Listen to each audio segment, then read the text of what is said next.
Santiago Duarte es miembro del Consejo Directivo de ADEMIS, uno de los gremios docentes en la Ciudad de Buenos Aires, o el gremio docente en la ciudad que ha decidido retención de tareas en este reinicio del ciclo lectivo, a propósito de la discusión en buena parte de la Argentina respecto a la reapertura de paritarias y las negociaciones, más allá de lo salarial, efectivamente pendientes de los acuerdos paritarios del arranque de este mismo año.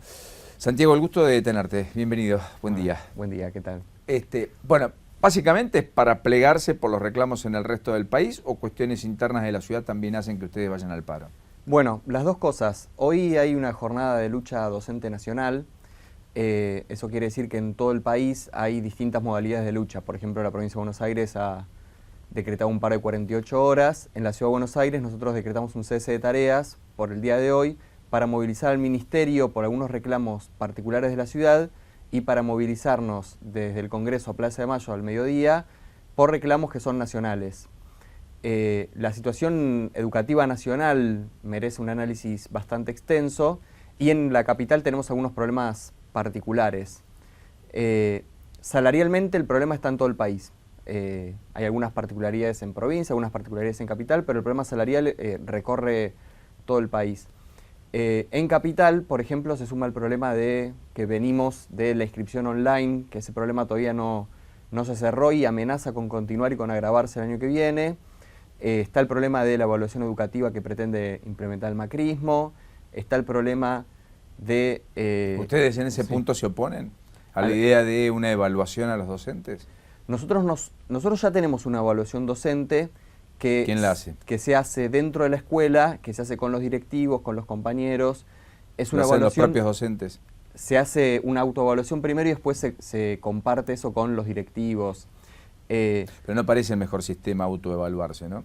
Porque como si yo me autoevalúo mi función de periodista. En general tenés televidentes, tenés oyentes, que son los que terminan rubricando si vos haces bien o mal el trabajo. Rafael Correa, que puso una reforma muy importante en el ámbito educativo en Ecuador, logró finalmente instaurar el proceso de auditoría, inclusive de los gremios, y por sobre todas las cosas la evaluación docente, digamos. Me cuesta entender la necesidad por que el docente sea observado, porque el docente observa todo el tiempo, sí. Corrige, califica, pero no está mal que observen al docente para saber si está haciendo bien las cosas, si se está capacitando, si está enseñando lo que corresponde o no, si es más o menos o mejor o peor. En fin, más allá de que siempre las evaluaciones son subjetivas, pero parecería mejor que lo haga otro.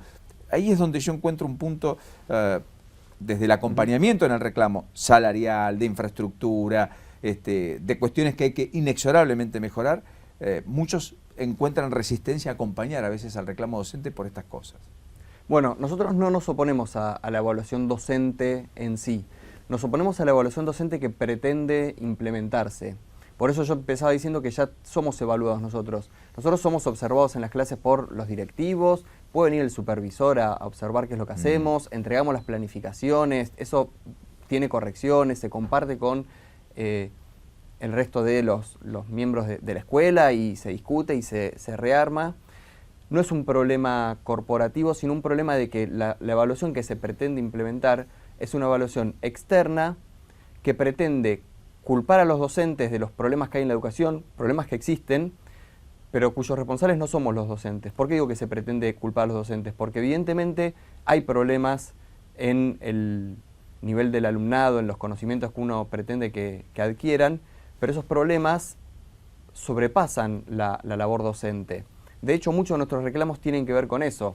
Evidentemente en una escuela donde hay problemas de infraestructura, problemas sociales que repercuten, va a tener una peor evaluación, un peor resultado que otra que tiene mejores condiciones. Eso no quiere decir que la escuela sea peor, sino que tiene que ver con cuestiones que son externas a la escuela. Esta evaluación, igual para todas las escuelas, va a terminar haciendo algo parecido a lo que sucede en Chile, por ejemplo, que es escuelas donde, las escuelas semáforo, escuelas donde no mandes a tu hijo al rojo, escuelas donde pueden acceder distintos sectores, solo algunos sectores porque son mejores, pero eso no es inherente al no es solo responsabilidad de los docentes. Pero a sabiendas de eso, no estaría mal para tener un buen diagnóstico y actuar en consecuencia. Ejemplo, escuela donde los resultados son muy malos, poner mayor foco para mayores obras de infraestructura, para dotar de mayores herramientas, inclusive si fuera necesaria alguna extensión horaria financiada por el propio Estado, clases de recuperatorios, si existiera la posibilidad de hacerlo. Quiero decir, quizás no está mal, no para el semáforo rojo, sino para saber dónde estamos, porque si no nos privamos de información. Entonces la información por ahí el docente dice, mira, esta escuela la verdad que está muy mal porque es marginal, etcétera. Pero en buena fe hay otro que confía y luego se entera tiempo más tarde. Digo, en tren de transparentar la información. Sí. Ese diagnóstico se puede hacer rápidamente, no hace falta hacer una evaluación y gastar millones de pesos para hacerla. Esa evaluación ya se tiene hoy en día. ¿Cuál es el problema, por ejemplo, de la evaluación para todos? ¿Qué hace un docente que sabe que solo se evalúan algunos temas de matemática y algunos temas de lengua? Enseña solo los temas de matemática y de lengua que van a ser evaluados. ¿Para qué? Para que en la evaluación le vaya mejor, porque parte de la evaluación docente va a tener que ver con que puedan seguir trabajando o no, que tengan un mejor salario o no. Entonces, ¿qué van a hacer los docentes? Lo que se hizo en Estados Unidos. Después de la reforma en Estados Unidos, dicen los docentes, bueno, nosotros enseñamos lo que nos van a tomar en la evaluación. Eso empobrece el currículum. Eso termina siendo... En Perú hay un libro que se llama Las 100 preguntas y respuestas de la evaluación docente. Es decir, los docentes enseñan aquello que van a preguntar a los alumnos y estudian aquello que saben que va a ser materia de evaluación. El resto, y bueno, a ver, si tu trabajo va a depender de eso, va a ser relegado a un segundo plano. En Chile, por ejemplo, parte de la evaluación tiene que ver con la ambientación del aula. Entonces, las docentes pintan las paredes del aula. Eso no creemos que enriquezca la educación. En ese punto es el punto de divergencia. No es un rechazo a la evaluación, sino a esta evaluación igual para todas las escuelas que pretende poner como castigar a algunas escuelas más que premiar a otras. Entonces, este es el punto de divergencia. Compartir la idea de que haya incentivos en términos salariales distintos a los que por allí existen desde hace años. Por caso, hoy por perdurar se cobra un plus por antigüedad. No importa si se dicta bien o mal clase, si es bueno o mal docente. Sin embargo, muchos se capacitan pagando o financiándose muchas veces esas capacitaciones de su propio bolsillo y no tienen un reconocimiento por tener mayor capacitación y preocuparse por dar mejor una clase. ¿Crees que podría haber algún sistema ahí que modifique esa nómina salarial? ¿Crees que sería bueno discutirlo? Yo no me opongo a la discusión. Sí me parece que hay que tener en cuenta algunas cuestiones. Yo creo que los docentes trabajamos igual, aunque nos paguen los que nos paguen. Lo que pasa es que no trabajamos en las mismas condiciones. Vos justo mencionabas el tema de la antigüedad. Hoy un docente que recién se inicia y uno que tiene el máximo de antigüedad debería tener una diferencia salarial del 120%. Sin embargo, hoy no llega al 35%. Eso es porque en general se acható la pirámide mejorando el salario inicial. Mejorando el salario inicial para algunos casos, por ejemplo para los maestros de grado, no para otros cargos. Por ejemplo, la innovación de este año fue que hubo cargos como los preceptores, los celadores, celadores de comedor, etcétera, cuyo sueldo quedó por debajo del mínimo, cobran menos que el mínimo. ¿Cuánto cobran entonces? Y por ejemplo, hoy un celador que recién se inicia está ganando 3.800 pesos, un preceptor lo mismo. ¿Y el docente a cargo de 4 horas de grado, digamos, de jornada simple, cuánto gana? Sí, que trabaja en la escuela 4 horas y cuarto, gana 5.050 pesos. Es decir, que quedaron por detrás de ese salario mínimo, que aparte parte del reclamo es que ese salario mínimo no alcanza para vivir, lo que nos obliga a... Yo trabajo jornada completa, en general todos los docentes trabajamos...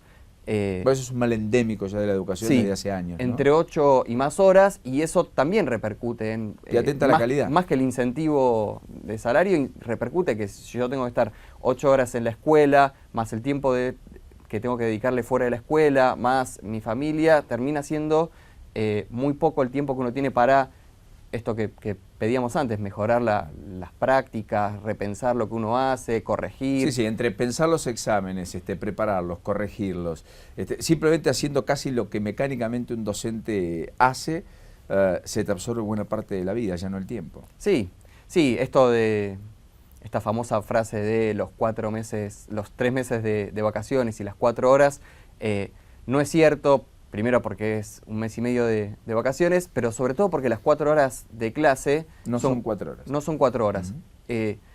Y no deberían ser 4 horas, es decir, pensarlo como que son esas 4 horas y que uno después termina y se va a hacer sus cosas es un error, porque nosotros necesitamos por nuestra tarea llevarnos trabajo para corregir, para planificar, sí, para... Santiago, el único gremio de todas maneras de los 17 en la ciudad que paran son ustedes. Sí, que llevamos al cese de tareas somos nosotros de ADEMIS. En la ciudad hay una situación bastante particular que es que hay 17 sindicatos, lo que complejiza mucho las cosas. En la provincia no pasa algo parecido porque si bien hay 5 sindicatos, en esta medida los 5 se pliegan a la medida. Por eso el paro es total y absoluto y 5 millones de chicos no están yendo al colegio en el día de hoy. Santiago, respecto a la discusión ya más nacional, ¿no?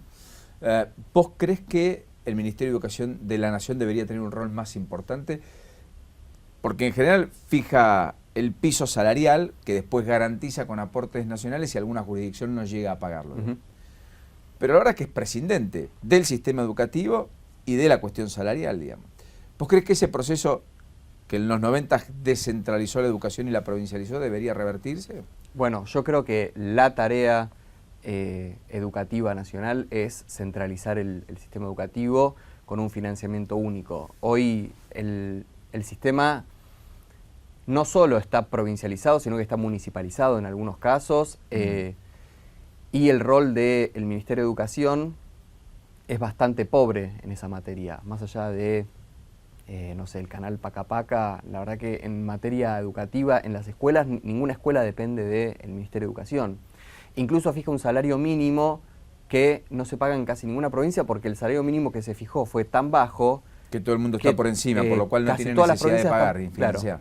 En la Ciudad de Buenos Aires, por ejemplo, lo único que financia es el FONAINDO, el famoso Fondo de Incentivo Docente, que lo paga en negro. Pero sí, evidentemente, la materia pendiente para empezar a revertir un poco la tendencia es volver a un sistema único de educación nacional. Eso arreglaría algunos problemas, porque el Estado Nacional es también como garante de mayor cantidad de recursos. En la Ciudad de Buenos Aires, nosotros, entre comillas, estamos favorecidos porque vivimos en la ciudad más rica del país, pero en Salta, Jujuy, en Chaco, la situación es muy disímil, porque es cierto, por más que no hacen ningún esfuerzo tampoco, pero es cierto que tienen menos recursos los gobernadores o los intendentes para pagar salarios, por ejemplo, para construir escuelas, para arreglarlas. Entonces hay una situación muy dispar donde en la Ciudad de Buenos Aires un alumno recibe el triple o el cuádruple de presupuesto que en la provincia del Chaco, por ejemplo. Y eso genera, por ejemplo, que la educación en la Ciudad de Buenos Aires, aún con los años de macrismo encima y todo lo que se ha deteriorado, sea aún mejor que la de otras provincias. Y eso genera desigualdad. Bueno, de hecho, en la ciudad fue el único lugar en donde creció la matrícula en la escuela pública en desmedro de la escuela privada, mientras que en el resto de las jurisdicciones siempre está sucediendo el proceso inverso, ¿no? Sí, ese dato es un dato del ministerio que la verdad yo no me animaría a repetir. Lo que sí es cierto es que dice el ministerio que pasó de un 50 a un 51% el porcentaje de educación pública. La Ciudad de Buenos Aires es el lugar más privatizado del mundo. El 49% de los alumnos, según cifra del ministerio, va a escuelas privadas. No solo va a escuelas privadas, sino que el mismo gobierno las envía. Es interesante lo que decís. Es decir, si bien aumentó la cantidad de chicos que van a colegios públicos y revirtió el proceso de caída, la ciudad es la ciudad que tiene casi a 1 de cada 2 chicos en la escuela privada, cuando en el resto de las jurisdicciones, en la mayoría de los casos, el Estado ocupa una proporción mayor. Sí, por ejemplo, en la provincia de Buenos Aires, que viene creciendo la matrícula privada, hoy en día 1 de cada 3 va a escuelas privadas. O sea, el 33% de escuela privada, 66% de escuela pública. Sí, pero ese porcentaje viene creciendo. Correcto. La última pregunta, Santiago, ¿sabes cuál es? Hoy vi esta mañana 2 indicadores educativos en la Patagonia, uno en Río Negro y otro en Neuquén. En Neuquén, 1 de cada 2 chicos que ingresa a la primaria, no termina la secundaria en tiempo y forma. Es decir, a los 18 años no eres. Y en Río Negro, el 40% de los chicos que empieza primer año de la secundaria se lleva materias, digamos, que fue la conclusión de los boletines de las vacaciones de invierno. 40%, digamos. Pese a que la educación está evidentemente más laxa en términos de controles, reconocidos por todos, para garantizar justamente que no haya deserción y tratar de contenerlos. Sin embargo, seguimos teniendo indicadores muy altos de fracaso, entre comillas, escolar, ¿no? Bueno, es muy larga esa pregunta, es muy interesante pensarla. Solo digo 2 o 3 cositas. Dale. Una, sobre el punto anterior, no me quiero olvidar de esto. El Estado Nacional y en particular los estados provinciales financian la educación privada. Este es un punto muy importante para tener en cuenta.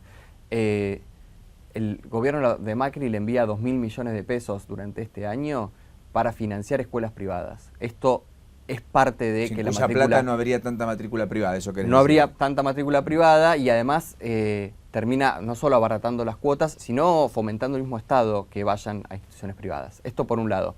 Por otro lado, el debate es muy profundo, el debate que planteabas recién, porque lo que se ha intentado hacer es justamente eso. Bueno, hay mucha repetición, que no repitan. Por ejemplo, el gobierno nacional el año pasado sacó una resolución que hace que de primer grado a segundo grado sea promoción automática. No repite nadie primer grado. El gobierno nacional implementó el plan Fines, cuya idea era que aquellos que no habían terminado la secundaria la terminen. Lo hagan rápido. Bueno, ya sacó el plan Fines 2, que es, bueno, hacer toda la secundaria a distancia. Y ahí no compartís, digamos, crees que se está perdiendo calidad. Y ahí se pierde inexorablemente. Y tampoco lo que compartís tienen... esta lógica de que no repitan primer grado. Para mí no es un problema la repitencia, ni llevarse materias. Yo me llevé muchas materias en la secundaria. No es ese el problema. El problema es que los alumnos aprendan. No si pasan de grado o repiten, sino es interesante que lo diga un docente. Que puedan después desenvolverse en la vida, que la escuela les dé herramientas para, no solo para el trabajo, sino para la vida en sentido más amplio, ¿no? Y me parece importante. Esto en general los docentes, hay un amplio rechazo hacia estas políticas de, bueno, que pasen, que no se llevan materias, que si se las llevan que las aprueben, porque nosotros vemos que los alumnos no saben y igual hay que hacerlos pasar. Además no puedes aplicar premios y castigos, digamos. Tampoco puedes aplicar ejemplaridad. No, pero además así no se aprende. O sea, uno tiene que ver qué herramientas hacen que los alumnos aprendan más, no cómo hacer para mejorar un índice. Correcto. Santiago, gracias por este apasionante intercambio. No, muchísimas gracias por la invitación. Hasta la próxima. Y por supuesto, ojalá que sea en otro contexto. Por favor. Santiago Duarte, el miembro del Consejo Directivo de ADEMIS, aquí conversando con nosotros en este lunes particularmente importante en términos educativos por lo que sucede con las medidas de fuerza, pero también por las cuestiones de fondo.